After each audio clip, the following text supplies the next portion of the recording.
बहू, तुम ये योगा की क्लास लगा रही हो, क्या जरूरत है फिजूल खर्ची की?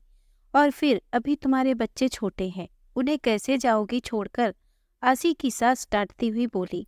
आसी बोली, माँ जी, इसमें फिजूल खर्ची क्या है? हमारे शरीर के लिए योगा सेहतमंद होता है। घर पर नियमित हो नहीं पाता और बच्चे उस समय स्कूल चले जाएंगे।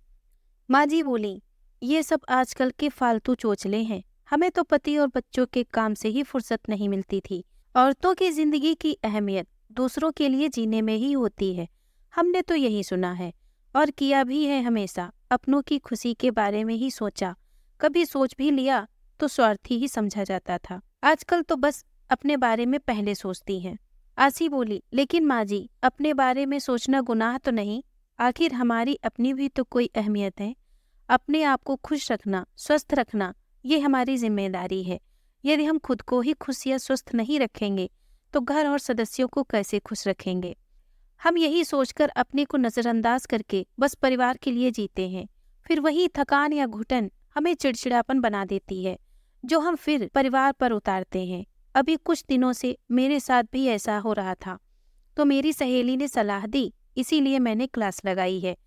सास मन ही मन सोच रही थी कि बहू कह तो सही रही है। आज उन्हें एहसास हुआ कि ऐसा इसीलिए होता है। वो भी ससुराल और बच्चों की सेवा में इतना थक जाती थी कि कभी बच्चे अपनी बात बताने के लिए उनके पास आते तो वो काम के कारण उनको डांट देती, गुस्से में बोलती, मुझे नहीं है वक्त तुम्हारी फालतू बातें सुनने का।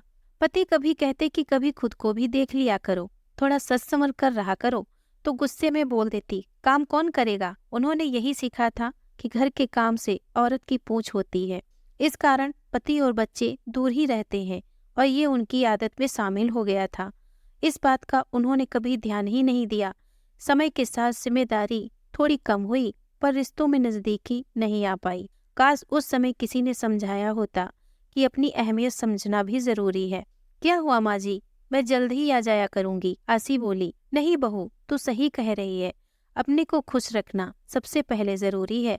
जब हम खुद की अहमियत समझेंगे तभी दूसरे हमारी और हम उनकी।